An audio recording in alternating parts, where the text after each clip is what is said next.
ओ जय श्री राम, राधे राधे, हर हर महादेव। कैसे हैं आप सभी? आई होप सभी अच्छे होंगे। सबकी स्टडी से चल रही है। अगर आप स्टडी से संबंधित वीडियो देखना चाहते हैं तो आप हमारे चैनल पर क्लासेस 22 पर विजिट कर वीडियो देख सकते हैं और अपने स्टडी को अच्छा कर सकते हैं और एग्ज़ाम में अच्छा स्कोर कर सकते हैं। तो आज की इस वीडियो में हम बिंदुसार, अशोक और इससे संबंधित आगे और टॉपिक पर बात करेंगे, उनसे इम्पोर्टेंट फैक्ट्स और उनकी जानकारी लेंगे। तो आइए चलते हैं। बिंदुसार चंद्रगुप्त मौर्य का उत्तराधिकारी बिंदुसार हुआ, जो 298 ईस्वी पूर्व में मगध की राजगद्दी पर बैठा। इसे अमित्रघात के नाम से जाना जाता है। अमित्रघात का अर्थ है शत्रु विनाशक। बिंदुसार अजीवक संप्रदाय का अनुयायी था। नोट: अजीवक संप्रदाय की स्थापना मखिलपुत्र गोशाल ने की थी। वायु पुराण में बिंदुसार को वृद्धसार या वारिससार कहा गया है। स्ट्रैबो के अनुसार सीरियन नरेश एंटियोकस ने बिंदुसार के दरबार में डायमेक्स नामक राजदूत भेजा। इसे ही मैगनीज का उत्तराधिकारी माना जाता है। जैन ग्रंथों में बिंदुसार को सिंहासन कहा गया है। जैन ग्रंथों में बिंदुसार को सिंहसेन कहा गया है। बिंदुसार के शासनकाल में तक्षशिला, सिंधु एवं झेलम नदी के बीच में हुए 2 विद्रोह का वर्णन है। इस विद्रोह को दबाने के लिए बिंदुसार ने पहले सुसीम को और बाद में अशोक को भेजा। एथियंस के अनुसार बिंदुसार ने सीरिया के शासक एंटियोकस प्रथम से मदिरा, सूखे अंजीर एवं एक दार्शनिक भेजने की प्रार्थना की थी। बौद्ध विद्वान तारनाथ के बिंदुसार को 16 राज्य का विजेता बताया है। बिंदुसार की सभा में 500 सदस्य वाली एक मंत्रिपरिषद थी, जिसका प्रधान उल्खाटन था। बिंदुसार का टॉपिक यहीं पे समाप्त होता है। इसके बाद में अशोक। बिंदुसार का उत्तराधिकारी अशोक महान हुआ, जो 269 ईस्वी पूर्व में मगध की राजगद्दी पर बैठा। अशोक की माता का नाम शुभदांगी था। दिव्य वेदांत के अनुसार राजगद्दी पर बैठने के समय अशोक अवंती का राज्यपाल था। मास के गुर्जर नितर एवं उडगोलम के लेखों में अशोक का नाम अशोक मिलता है। अशोक का इतिहास हमें मुख्यतः उसके अभिलेखों से ही ज्ञात होता है। इसके अभिलेखों को शिलालेख वर्गों में विभाजित किया जाता है: शिलालेख, स्तंभलेख और गुहालेख। Note: D.R. भाडकर जैसे इतिहासकार ने अभिलेखों के आधार पर ही अशोक का इतिहास लेखन का प्रयास किया है। और एक नोट और, कंगनहल्ली भीमा नदी के बाएं तट पर स्थित है। एक और नोट है जो कि है: अशोक पहले ब्राह्मण धर्म का अनुयायी था। कलहंड के राजतरंगिणी से पता चलता है कि वह शैव धर्म का उपासक था। निग्रोध के प्रवचन सुनकर उसने बौद्ध धर्म को अपना लिया। अशोक एक उपासक के रूप में अपने राज्याभिषेक के 10वें वर्ष बोधगया की, 12वें वर्ष निगल सागर की एवं 20वें वर्ष में लुम्बिनी की यात्रा की। अशोक के प्रमुख शिलालेख एवं उनमें वर्णित विषय। 14 शिलालेख हैं और विषय उनके। पहला है, इसमें पशु बलि की निंदा की गई है। दूसरा है, मनुष्य व पशु दोनों को चिकित्सा व्यवस्था का उल्लेख है। तीसरा है, इसमें राजकीय अधिकारियों का यह आदेश दिया गया है कि वे हर 5वें वर्ष के उपरांत दौरे पर जाएं। इसमें कुछ धार्मिक नियमों का भी उल्लेख है। चौथा है, इसमें भेरी घोष की जगह धम्म घोष की घोषणा की गई। 5वां, इसमें धर्म महामंत्रों की नियुक्ति की जानकारी मिलती है। 6, इसमें आत्मनियंत्रण की शिक्षा दी गई है। 7वां और 8वां, इसमें अशोक की तीर्थ यात्रा का उल्लेख है। 9वां, इसमें सच्ची भेंट तथा सच्चे शिष्टाचार का उल्लेख है। 10वां, इसमें अशोक ने आदेश दिया है कि राजा तथा उच्च अधिकारी को हमेशा प्रजा के हित में सोचे। 11वां, इसमें धम्म का व्याख्या की गई है। 12वां, इसमें स्त्री मात्रों की नियुक्ति एवं सभी प्रकार के विचारों के सम्मान की बात कही गई है। 13वां, इसमें कलिंग युद्ध का वर्णन एवं अशोक के हृदय परिवर्तन की बात कही गई है। इसी में 5 एवं राजाओं के नाम का उल्लेख है। यहाँ उसने धम्म प्रचारक भेजे। 14वां, अशोक ने जनता को धार्मिक जीवन बिताने के लिए प्रेरित किया।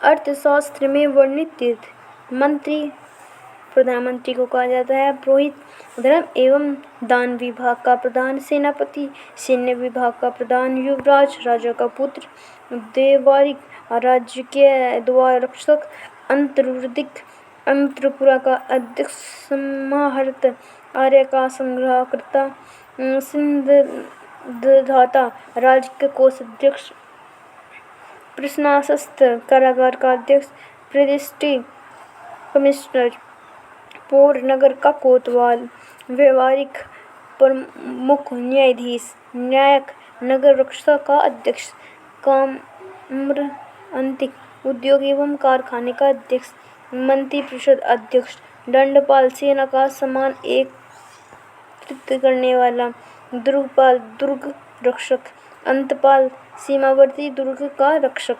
और नोट है, खुरशीट लिपि दाईं से बाईं ओर लिखी जाती है। अशोक के अभिलेखों को 3 भागों में बांटा जा सकता है, शिलालेख, स्तंभलेख और गुहालेख। हमने ये पॉइंट पहले भी जाना है, तो आगे चलते हैं इसके बारे में। अशोक के शिलालेख की खोज 1750 ईस्वी में पोएट्री फेंतेर ने की थी। इनकी संख्या 14 है। अशोक के अभिलेख पढ़ने में सबसे पहले सफलता 1837 ईस्वी में जेम्स प्रिंसपी को हुई। अशोक के स्तंभ लेखों की संख्या 7 है, जो केवल ब्राह्मी लिपि में लिखी गई है। यह 6 अलग अलग स्थानों से प्राप्त हुआ है। प्रयाग स्तंभ लेख, यह पहले कौशाम्बी में स्थित था। इस स्तंभ लेख को अकबर ने इलाहाबाद के किले में स्थापित कराया। दिल्ली टोपरा, यह स्तंभ लेख फिरोज शाह तुगलक के द्वारा टोपरा से दिल्ली लाया गया। दिल्ली मेरठ, पहले मेरठ से स्थित यह स्तंभ फिरोज द्वारा दिल्ली लाया गया। रामपुरवा, यह स्तंभ लेख चंपा बिहार में स्थित है। इसकी खोज 1872 में करयाल ने की। लेवरिया ऑरेंज, चंपा बिहार में। लोरिया नंदगढ़, चंपा बिहार में स्तंभ पर मोर का चित्र बना है। कौशाम्बी अभिलेख को रानी का अभिलेख कहा जाता है। अशोक का 7वां अभिलेख सबसे लंबा है। अशोक का सबसे छोटा स्तंभ लेख रुद्रमयी है। इसी में लुम्बिनी में धम्म यात्रा के दौरान अशोक द्वारा भू राजस्व की दर घटाकर 1/8 भाग कर दिया और लुम्बिनी ग्राम का धार्मिक कर बलि माफ कर दिया। और पृथक शिलालेख में यह घोषणा की कि ये सभी मनुष्य मेरे बच्चे हैं। अशोक का सार एक कुलीन कंधार अभिलेख ग्रीक भाषाओं में प्राप्त हुआ। नोट, मास्थान बांग्लादेश से प्राप्त सोहागर का धर्मपत्र अभिलेख मौर्य काल में यह काल सूखा जैसे देव प्रकोप के समय राज्य द्वारा राहत कार्य किए जाने का विवरण प्राप्त होता है। अशोक का टॉपिक यहीं पे समाप्त करते हैं। आगे ब्राह्मण साम्राज्य, शुंग एवं कौंड राजवंश के बारे में, तो आइए चलते हैं। पुष्यमित्र शुंग, जिसे मगध पर शुंग वंश की नींव डाली, ब्राह्मण जाति का था। शुंग शासकों ने अपनी राजधानी विदिशा में स्थापित की। इंडो-यूनियन शासक मिंडार की पुष्यमित्र शुंग ने पराजित किया। पुष्यमित्र शुंग ने 2 बार अश्वमेध यज्ञ किया। इनके लिए पतंजलि ने अश्वमेध यज्ञ कराए। बरहुत स्तूप का निर्माण पुष्यमित्र शुंग ने करवाया। शुंग वंश का अंतिम शासक देवभूति था। इसकी हत्या 73 ईस्वी पूर्व में वासुदेव ने कर दी और मगध की गद्दी पर कण्व वंश की स्थापना की। कण्व वंश का अंतिम राजा शोषमन हुआ और सातवाहन वंश इसी के अंतर्गत शोषमन ने 60 ईस्वी पूर्व में शोषमन की हत्या कर दी। सातवाहन वंश की स्थापना की। सातवाहन आंध्र वंश शासकों ने अपनी राजधानी प्रतिष्ठान गोदावरी नदी के किनारे में स्थापित की। प्रतिष्ठान महाराष्ट्र के औरंगाबाद जिले में है। सातवाहन वंश के प्रमुख शासक थे सुमुख, संतकर्णी, गौतमीपुत्र संतकर्णी, वशिष्ठपुत्र पुलमावी तथा यज्ञश्री सतकर्णी।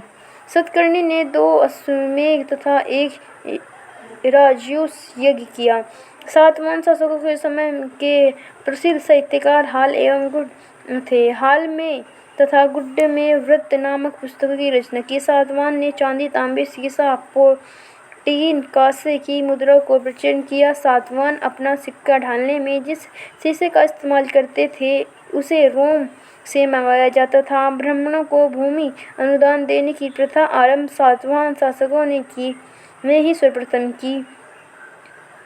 भूमिदान का सर्वप्राचीन पुरालेख या प्रमाण शताब्दी ईस्वी पूर्व के सातवाहनों के नानाघाट अभिलेख में मिलता है, जिसे अश्वमेध यज्ञ में एक गांव देने का उल्लेख है। सातवाहन की राजकीय भाषा प्राकृत एवं लिपि थी। सातवाहन में हमें मात्र तंत्रात्मक ढांचे का आभास मिलता है। उनके राजाओं के नाम उनके माताओं के नाम पर रखने की प्रथा थी, जिसे गौतमीपुत्र, वशिष्ठपुत्र आदि। लेकिन सातवाहन राजकुल पितृसत्तात्मक था, क्योंकि राज सिंहासन का उत्तराधिकारी पुत्र ही होता था। सातवाहन शासकों ने ग्रामीण क्षेत्रों में प्रशासन का काम गोलमिक को सौंपा। गोलमिक एक सेना टुकड़ी का प्रधान होता था, जिसे 9 रथ, 9 हाथी, 25 घोड़े और 45 पैदल सैनिक होते थे।